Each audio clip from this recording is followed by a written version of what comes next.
नमस्कार दोस्तों, मैं हूं ममता तिवारी और आप सभी का स्वागत करती हूं मेरे चैनल ममताज वे में। कैसे हैं आप सब? तो ये बताने के लिए कमेंट बॉक्स में जय माता दी हमेशा की तरह जरूर लिखिए। तो चलिए दोस्तों, आज हम इस वीडियो में जानेंगे कि बट सावित्री के दिन हमें कौन कौन सी छोटी छोटी गलतियां हैं जो नहीं करनी है। एक एक गलती पे गौर कीजिएगा, ध्यान रखिएगा कि आपके द्वारा जाने अनजाने में भी नहीं हो, लिख कर रख लीजिएगा। तो चलिए वीडियो को शुरू करते हैं। इससे पहले दोस्तों, अगर आपको मेरा वीडियो पसंद आता है तो प्लीज आप मेरे चैनल को सब्सक्राइब कर दीजिएगा, बेल आइकन को प्रेस कर दीजिएगा, जिससे कि मेरे वीडियो के नए नोटिफिकेशन आप सभी के पास सबसे पहले पहुंचे। तो चलिए शुरू करते हैं और जान लेते हैं सभी गलतियां। तो सबसे पहले आपको बता दूं कि इस साल 2023 में बट सावित्री का व्रत कब रखनी है? 19 मई को। दिन क्या है? शुक्रवार।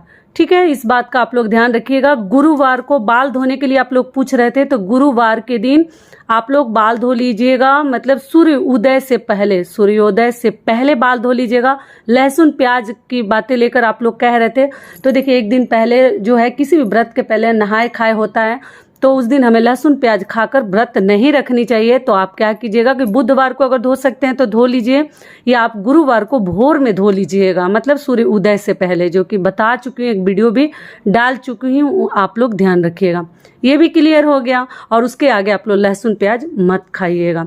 तो चलिए गलतियां जान लेते हैं। तो सबसे पहली हमारी गलती है कि हमें बट सावित्री के पूजा में किसी भी प्रकार के आप सूट पीस चढ़ा रहे हैं, या हस्बैंड के लिए बनियान हो, या कुर्ता पैजामा हो, या कुछ भी चढ़ा रहे हैं, या टी शर्ट वगैरह, देख लीजिएगा अगर सफ़ेद कलर का हो, सफ़ेद रंग का हो, तो आप उसमें हल्दी या एपन जरूर लगा कर ही चढ़ाइएगा। कोई भी चीज़ जाने अनजाने में भी सफ़ेद रंग का मत चढ़ाइएगा। तो ये हो गया हमारा पहला नियम।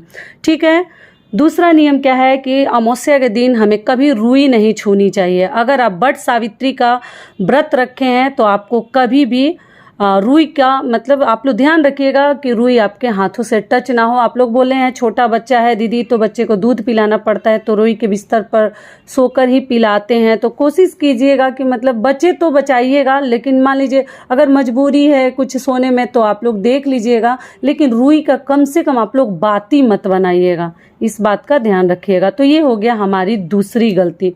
तीसरी गलती क्या है कि अमावस्या के दिन अपने बालों में ना शैम्पू करनी है, ना आपको कंघी करनी है।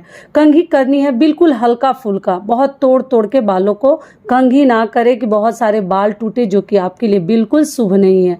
ठीक है, और अमावस्या के दिन बालों में शैम्पू कभी ना करें।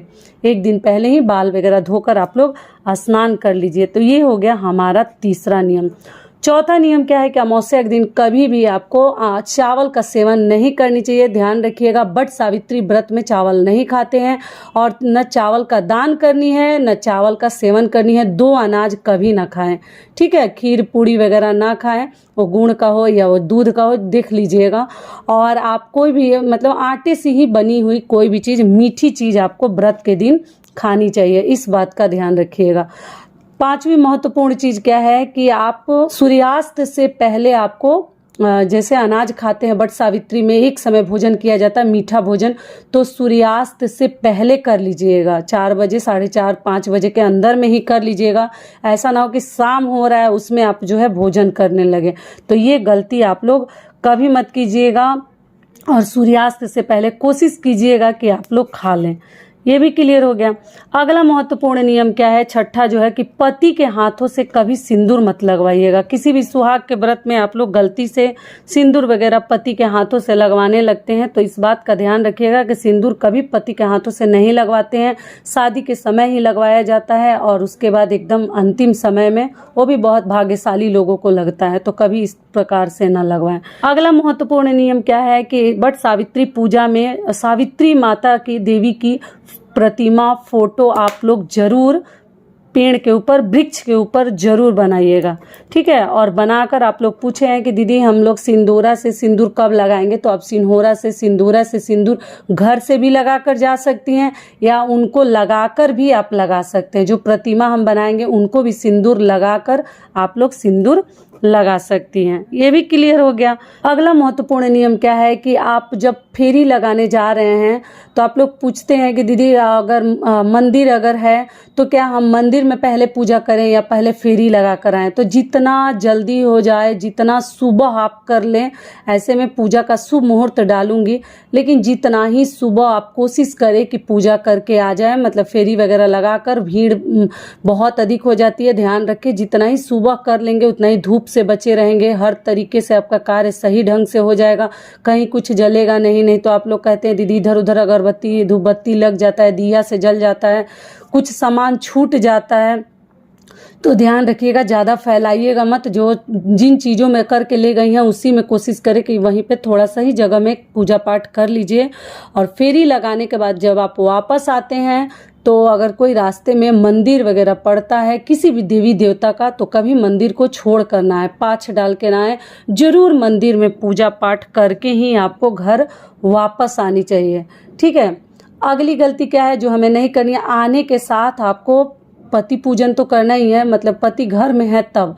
नहीं है तो आप लोग पूछें कि दीदी अगर पति नहीं है, शाम को आते हैं, ऑफिस गए हैं, छुट्टी नहीं लिए हैं, तो हम कैसे पूजन करें। तो देखिए, आप पंखा और प्रसाद उनके लिए रख दीजिएगा, जब आएंगे तभी तिलक लगा के उनको प्रणाम कर लीजिएगा, प्रसाद दे दीजिएगा, पंखा का हवा कर दीजिएगा। लेकिन अगर मान लीजिए है तो सबसे पहले पूजा कर लीजिए उनका, और उसके आशीर्वाद लेकर आपको डायरेक्ट भोजन नहीं करनी है, मतलब अनाज नहीं खानी है। भोजन का मतलब क्या, अनाज नहीं खानी है। दिन भर आपको फल फलाहार करनी है। शाम को सूर्यास्त से पहले शाम को आप कुछ भी मीठा खा सकते हैं, व्रत में यही नियम है।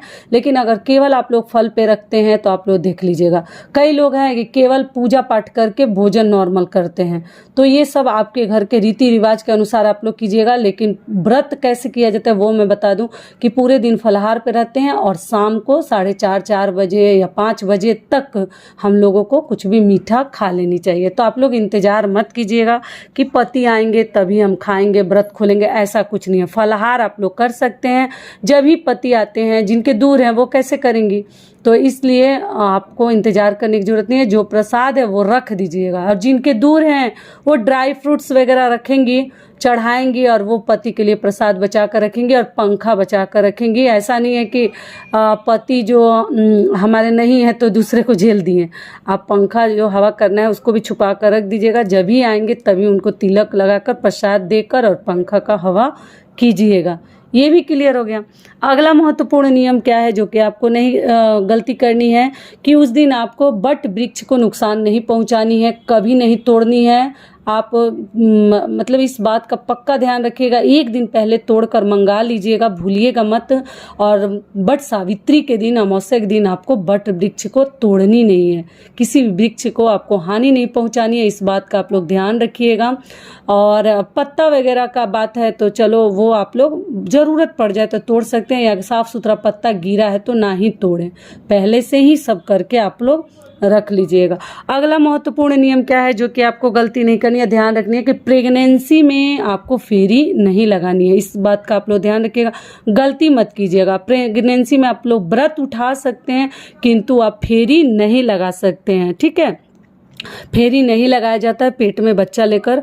तो इस केवल आप पूजा पाठ कर लीजिएगा, घर में आके जो नियम धर्म वाले पति पूजन वगैरह कर लीजिएगा, लेकिन आप फेरी कभी मत लगाइएगा, क्योंकि भावर नहीं घूमते हैं बच्चा लेके पेट में। तो इस बात का आप लोग ध्यान रखिएगा। सारी बातें क्लियर हो गई, बात का आप लोग ध्यान रखिएगा कि आपके द्वारा कभी ना हो। तो आशा करती हूँ कि इस वीडियो से आप लोग को बहुत अधिक लाभ मिलेगा। फिर मिलती हूँ एक नए वीडियो में, तब तक के लिए नमस्कार। स्वस्थ रहिए, सुरक्षित रहिए और जहाँ कहीं भी रहिए खूब खुश रहिए। वीडियो पसंद आता है तो चैनल को सब्सक्राइब कर दीजिएगा और वीडियो को लाइक कर दीजिएगा। धन्यवाद। और किसी के काम में आए तो शेयर भी कीजिएगा।